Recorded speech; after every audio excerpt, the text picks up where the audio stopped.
The Eastern States Exposition, home of the Big E, has presented an annual state fair promoting agriculture, education, industry, and family entertainment for more than 8 decades. More than 1 million people now attend the 17-day Big E each fall. It is the culmination of a visionary idea first expressed by Joshua L. Brooks at the beginning of the 20th century. Farming in New England was on the decline. Production costs were soaring. His hope was to create an exposition of new farming methods with competitions to inspire excellence. Above all, Brooks believed in developing and showcasing an agricultural New England. Working with 12 community leaders, Brooks spearheaded the purchase of 175 acres of former swampland in West Springfield. It took less than 8 months to construct the Coliseum and cattle barns. Brooks also had the idea to create an avenue of states on the grounds. He was able to persuade the states of New England to construct replicas of their original state houses on the fairgrounds. And what he did was he gave the land to the respective states. So in each state, and it's very unusual for one state to actually own physical property within the boundaries of another.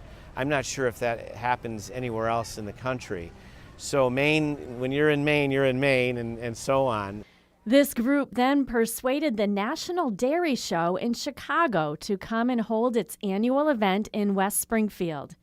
In 1916, this National Dairy Show was the first event held on the exposition grounds. It also marked the first time the show was held east of Chicago. And in the fall of that same year, the very first Eastern States Exposition was open to the public. A total of 138,000 people gathered in what would become New England's autumn tradition. To this day, that tradition has been interrupted only twice by 2 world wars. All of the buildings are still the same, including the Coliseum, known as the birthplace of the American Hockey League.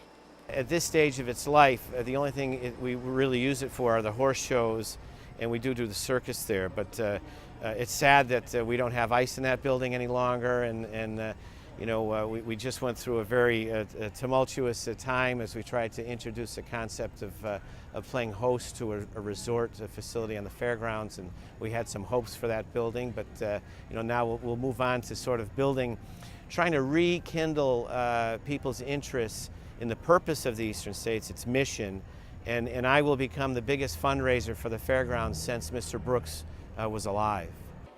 It is evident that Brooks' mission does live on and is being passed on to future generations through programs like the Future Farmers of America, where farming is incorporated into the curriculums in schools across the country.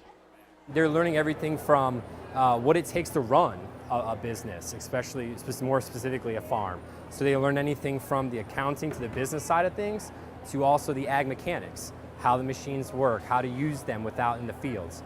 But they really are giving them an all-around basis focus on how to really be able to run a successful farm. And at the heart of any successful farm, you have to have a genuine love for what you do. She's a good girl. Her name's Miss Sugarbaker. She's really cute. She's 3 years old. She's gonna have a baby in January. Caroline Oatley, a high school junior, and her family come from their farm, 12 Oaks in Rhode Island, to showcase belted Galloway cows every year. Belted Galloways are Caroline's passion. I don't know, it was like what my dad used to do, and it's like father, like daughter or whatever. So I just love it. I love being in the barn with the animals and the smell and just everything. I just love it. It's so much fun, so much fun. So you see, all of these decades later, the vision of Joshua L. Brooks lives on.